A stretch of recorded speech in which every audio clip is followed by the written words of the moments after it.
Thomas Bell's quiet life ended 2 months ago, but what his niece, Sarah, found in his basement would uncover the horrifying truth about a little girl named Lily Harper, who vanished 10 years earlier from the same neighborhood. Maplewood Street was the kind of place where nothing bad ever happened. The lawns were always neatly trimmed, children played freely on the sidewalks, and neighbors waved at each other every morning. It was the picture of safety, a quiet community where people left their doors unlocked and trusted everyone around them. At the far end of the street stood a small pale blue house that looked like all the others, a little worn, a little lonely, but never suspicious. For years, no one paid much attention to it. The old man who lived there kept to himself, and that was fine with everyone. On a cold, overcast morning in late November, that peaceful image cracked. Police cars began to arrive one after another, their red and blue lights flashing against the gray sky. The hum of engines and the crunch of boots on frozen ground broke the usual silence of the street. Neighbors gathered by their windows, whispering and guessing what could have gone wrong. Nothing ever happened in Maplewood, at least not like this. Officers moved with tense urgency, carrying yellow tape and equipment bags. Some residents stepped outside, hugging their coats tightly, trying to catch a glimpse of what was going on. No one was prepared for the truth that was about to surface. They had always thought danger belonged somewhere else, in cities, on the news, far from their safe little world. Behind the closed doors of that blue house, something had been hidden for years, right under everyone's noses. And on that gray morning, the secret was finally ready to come out. What the police were about to uncover would change everything Maplewood's residents believed about their perfect neighborhood, and about the man they thought they knew. At exactly 8:42 that morning, the local police dispatch received a trembling call from a woman named Sarah Bell. Her voice was uneven, broken by short breaths. She said she was cleaning her late uncle's house on Maplewood Street when she found something strange in the basement. The operator tried to calm her down, asking if it was an animal or some kind of hazard, but Sarah's only words were, "Please, just send someone. I can't stay here." Moments later, she hung up. When officers arrived, Sarah was standing outside in the cold, her arms wrapped around herself, eyes wide with shock. She refused to go back into the house. She pointed to the cellar door, her hand shaking uncontrollably. The house looked ordinary from the outside, but the air around it felt heavy, as if the walls were holding something in. 2 officers entered first, calling out her name and identifying themselves. The lights were dim, the furniture covered in dust sheets, and the air smelled stale. Everything looked untouched, frozen in time since her uncle's death 2 months earlier. They made their way to the kitchen, where a narrow door led down to the basement. The metal handle was rusted, and as one officer turned it, a faint creak echoed through the still house. Sarah stayed outside, staring at the ground, whispering that something in that basement didn't feel right. The officers switched on their flashlights and began descending the steps one at a time. A chill rose from below, carrying with it a smell that made their stomachs tighten. They didn't know yet what was waiting for them, but even before they reached the bottom, both men could sense it. Whatever was down there wasn't meant to be found. The basement was dark and damp, its air thick with the scent of dust, mold, and something else, something sour and decaying. The beam of a flashlight swept across old shelves lined with paint cans, rusted tools, and forgotten boxes. The walls were stained with years of moisture, and cobwebs hung from the ceiling like curtains. One of the officers coughed quietly, covering his nose as the smell grew stronger with every step. It was coming from the far corner of the room, where an old wooden chest sat beneath a workbench. The box looked ordinary at first glance, the kind of thing used to store old clothes or books. But the closer they got, the more they noticed the details. The lock was broken, the hinges rusted, and a thin layer of dust coated its surface. Someone had covered it with a sheet, now stiff and yellowed with age. The officers exchanged a glance before one of them reached forward, hesitating only a second before lifting the sheet away. The chest gave a faint creak as it opened, releasing a faint wave of foul air. Inside was a small bundle wrapped in a faded pink blanket. For a moment, the officers thought it might be a doll, but then they noticed the shape of tiny shoes at the edge of the blanket, perfectly still and heartbreakingly small. There was no movement, no sound, only silence. They both froze, their flashlights trembling in their hands. A call was made for backup immediately.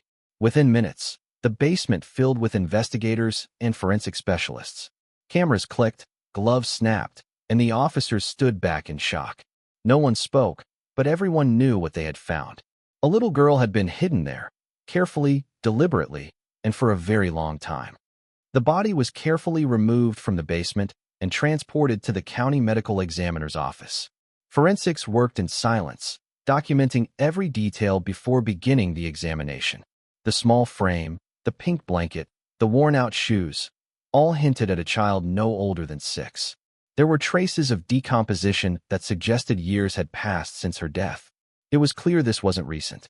The medical team handled the remains with quiet respect, aware that a long-forgotten mystery was finally resurfacing. When the autopsy results came in, the findings were devastating. The little girl had died from blunt force trauma to the head. There were no signs of self-defense or struggle, leading investigators to believe the blow had been sudden. Time of death was estimated at around a decade earlier. The room fell silent when the report was read. This was not just a case of neglect. It was murder. Detectives began comparing the details to old missing person reports. One file stood out. A 6-year-old named Lily Harper, who had disappeared from the same neighborhood in 2014. She had been walking home from school one afternoon and never made it back. Her photo, bright eyes, brown curls, and a shy smile, matched the child found in the box. After DNA testing, it was confirmed beyond doubt. The name, Lily Harper, reappeared in news headlines after nearly 10 years of silence. Her disappearance had haunted the community for months before fading into the background of unsolved files. Now, the truth was surfacing, but with it came new questions. Who had taken her? Why had her body been hidden so close to her home? And most haunting of all, how had no one known she was there all this time, just beneath their feet? The blue house where Lily's remains were discovered had once belonged to Thomas Bell, a quiet man in his late 60s who had lived there for nearly 3 decades. He had died just 2 months before the discovery, reportedly of natural causes. To most neighbors, Thomas was a harmless, lonely old man who kept to himself. He was often seen trimming his hedges, walking his small dog, or sitting on his porch with a cup of tea. He had no wife, no children, and rarely entertained visitors. No one ever imagined his house held something unspeakable beneath its floor. After his passing, his niece, Sarah Bell, inherited the property. She came to clean it up, planning to sell it. She described her uncle as quiet but distant, a man who spoke little about his past and never allowed anyone into the basement. Whenever she visited, he'd keep that door locked, claiming it was full of old junk from his younger days. She never questioned it, until she had to clear it out herself. Police began digging into Thomas's history, searching for connections between him and the Harper family. Records showed that Thomas had once worked as a janitor at Lily's elementary school during the time she vanished. He had retired shortly after the disappearance, saying he wanted peace and quiet. That detail sent a chill through the investigators. Neighbors recalled that after Lily went missing, Thomas had stopped speaking to most people. His blinds were always shut, and his dog disappeared not long after. Looking back, many began to wonder if the clues had been there all along. The polite, soft-spoken man who lived alone had blended into the background so perfectly that no one had ever thought to question what he was hiding. Detectives returned to the basement after the initial discovery, determined to search every inch of the room for more clues. The smell of rot had faded, replaced by the sharp tang of cleaning agents and dust. The air still felt heavy, as though the walls themselves remembered what had happened there. Investigators moved carefully, cataloging every object left behind. Among the clutter, they found something that instantly caught attention: a stack of old drawings tucked into a rusted filing cabinet. Each drawing was done in crayon, the kind of colorful pictures a child might make: flowers, houses, smiling faces. But several of them featured a man with gray hair standing beside a little girl with brown curls. Written in shaky handwriting at the bottom of one drawing was the name Lily. The realization hit the team hard. These weren't just random sketches, they were Lily's. Somehow, her drawings had ended up in Thomas Bell's basement. Not far from the cabinet lay a small pink hair clip coated in dust. It matched the one Lily had been wearing in her school photo from the year she vanished. Beside it was an old film camera wrapped carefully in plastic. The detectives sent it for development, hoping it might reveal more. When the photos came back, the images were haunting. They showed Lily smiling in a backyard that clearly wasn't her own, playing with a brown dog and holding a ball. In the corner of several shots, Thomas Bell could be seen, watching quietly from the background. The evidence painted a chilling picture. Lily hadn't just disappeared. She had been brought there, kept there, and photographed, as if her life had been stolen and quietly replaced by someone else's version of it. As investigators began interviewing the neighbors on Maplewood Street, memories that had long been buried started to resurface. People who had once dismissed small, uneasy moments suddenly saw them in a new, disturbing light. Some recalled how Thomas Bell had always been friendly, yet oddly watchful. He would smile politely at families passing by, but never joined community gatherings. A few neighbors remembered seeing Lily near his house before she vanished, often petting his dog through the fence. They thought nothing of it then.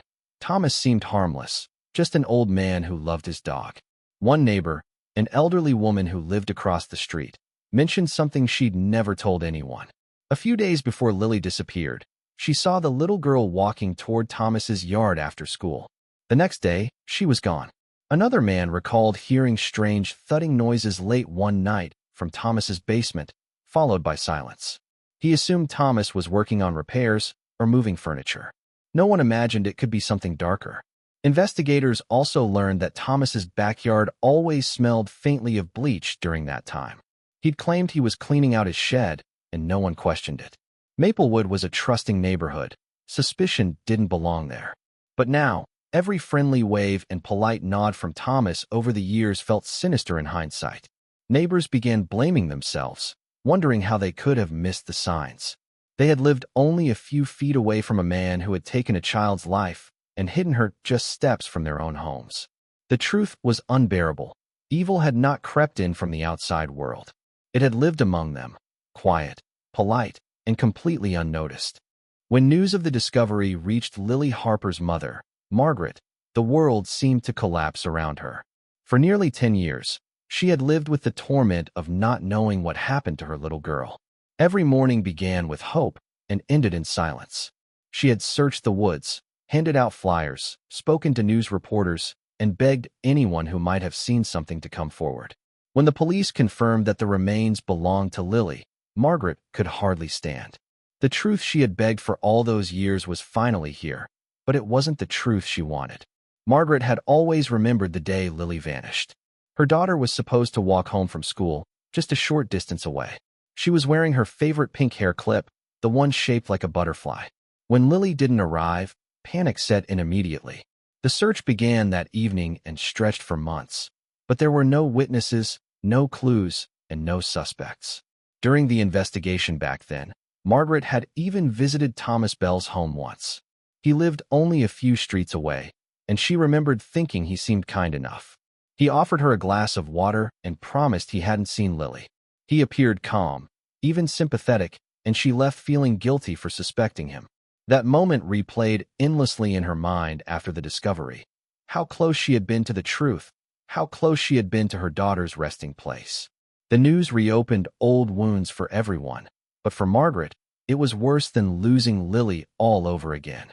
The realization that her child had been hidden so near, in the home of a man she'd once trusted, was a pain beyond comprehension. When detectives returned to the basement to conduct a full structural examination, one of them noticed something odd about the far wall. The concrete looked newer than the rest, smoother and slightly different in color. It stood out under the harsh beam of their flashlights. A forensic team began tapping along the surface, listening for hollow spots. Moments later, a dull echo answered back. That sound changed everything. The officers quickly obtained permission to break through the section, unsure of what they might find behind it. As chunks of concrete fell away, a narrow opening appeared, just large enough for a person to slip through. What they uncovered was a small hidden chamber. No windows, no ventilation, just a single hanging light bulb. The air was stale, the temperature colder than the rest of the basement. Inside, there was a thin mattress laid on the ground, a worn blanket, and several toys scattered across the floor. A small wooden chair sat against the wall, beside an old stuffed bear missing one eye. Forensics began collecting everything carefully, photographing each item. Tests later confirmed what investigators already feared. The DNA on several objects matched Lily Harper. There were traces of her fingerprints on the chair and faint strands of her hair woven into the blanket. The discovery painted a haunting picture. Lily hadn't died immediately after being taken. She had been kept there for some time. The drawings found earlier now made sense. This secret room was where she had lived her final days, hidden from the world. It was no longer just a murder case. It was evidence of prolonged captivity, a nightmare that had unfolded in silence beneath an unsuspecting neighborhood for nearly a decade. As investigators continued to sift through Thomas Bell's belongings, they uncovered a small metal box hidden in a drawer inside his bedroom closet. It was locked, but inside were personal papers, old receipts, and one yellowed envelope marked with shaky handwriting that read, "For the truth." The envelope seemed out of place, tucked beneath years of clutter. When detectives opened it, they found a handwritten letter, its ink smudged and uneven as if it had been written by an unsteady hand. The letter began with Thomas claiming he had done something terrible and that he never meant for things to go that way. He described hearing a child crying, saying it had been an accident, and that panic took over. But as the letter went on, the words grew darker. He mentioned a promise broken and a secret that must stay buried. There was no clear confession, only fragments of guilt and confusion. The final line ended mid-sentence, as though he had stopped writing abruptly. Handwriting experts confirmed that it was indeed Thomas's writing. Investigators theorized that the letter had been written near the end of his life, when his health was failing. Whether it was a confession or a desperate attempt to justify his actions, no one could be certain. Forensic analysis of the paper suggested it was several years old, possibly written not long after Lily's disappearance. The letter didn't explain everything, but it revealed enough to confirm that Thomas had lived with guilt. It also hinted at fear, not of being caught, but of facing what he'd done. The words, "The truth will destroy everything," stood out most. They left investigators wondering if Thomas had acted alone or if there was someone else who knew his secret. The more detectives dug into Thomas Bell's background, the clearer the picture of his life became, and it was far from ordinary. Records revealed that years before Lily's disappearance, Thomas had applied to become a foster parent. The application was denied due to his history of mental health issues, including documented episodes of depression and erratic behavior. Former co-workers described him as quiet but easily agitated, often muttering to himself or talking about how the world had forgotten him. After his rejection as a foster parent, he became increasingly isolated.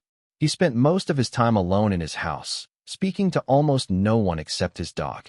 When the animal died, neighbors noticed his personality shift even more. He stopped greeting people, kept his curtains drawn, and rarely left his property. Some neighbors assumed he was simply lonely, never realizing how deep his obsession with the idea of having a child had grown. Detectives found journals filled with fragmented thoughts and strange sentences about second chances and starting over. The entries hinted at a desperate longing for connection, but also at resentment toward a world that had denied him that. Experts reviewing his writings suggested that he might have kidnapped Lily to fill that void, to create the family life he could never have. When Lily likely tried to escape or resist, things turned violent. The single fatal blow mentioned in the autopsy supported that theory. Afterward, Thomas hid her body, sealing his secret behind a wall of silence. The guilt must have eaten away at him over the years, forcing him into complete isolation. He lived and died with the truth buried beneath his own home, a truth no one discovered until it was far too late. When the case finally closed, the town of Maplewood was never the same again. The discovery of Lily Harper's body had shattered the illusion of safety that everyone once believed in. The blue house at the end of the street, once just another quiet home, became a haunting reminder of the darkness that had lived among them. Even after investigators finished their work and the property was released, no one wanted to go near it. The paint peeled, the windows cracked, and the air around it seemed permanently cold. Eventually, the house was torn down, leaving only an empty lot where grass refused to grow. For weeks after the demolition, people left flowers and small stuffed toys by the fence in Lily's memory. Local schools held assemblies in her honor, and her name became a symbol of vigilance. a reminder that even the safest-looking places can hide unthinkable secrets. Margaret Harper rarely spoke to the media again. She moved away quietly, carrying her daughter's memory in silence. Neighbors still talked about Thomas Bell in hushed tones. Some pitted him as a lonely, broken man. Others could never forgive what he'd done. The letter, the hidden room, the years of deception, they all lingered in people's minds, like a stain that couldn't be washed away. At night, a few locals claimed they could still hear faint sounds from the empty lot. A child's laughter, a whisper carried by the wind, or the echo of something unfinished. Whether it was guilt, imagination, or something else entirely, no one could say. But everyone agreed on one thing. Maplewood Street would never again feel like the safe, quiet place it once was. The truth had finally been uncovered, and it had changed everything forever.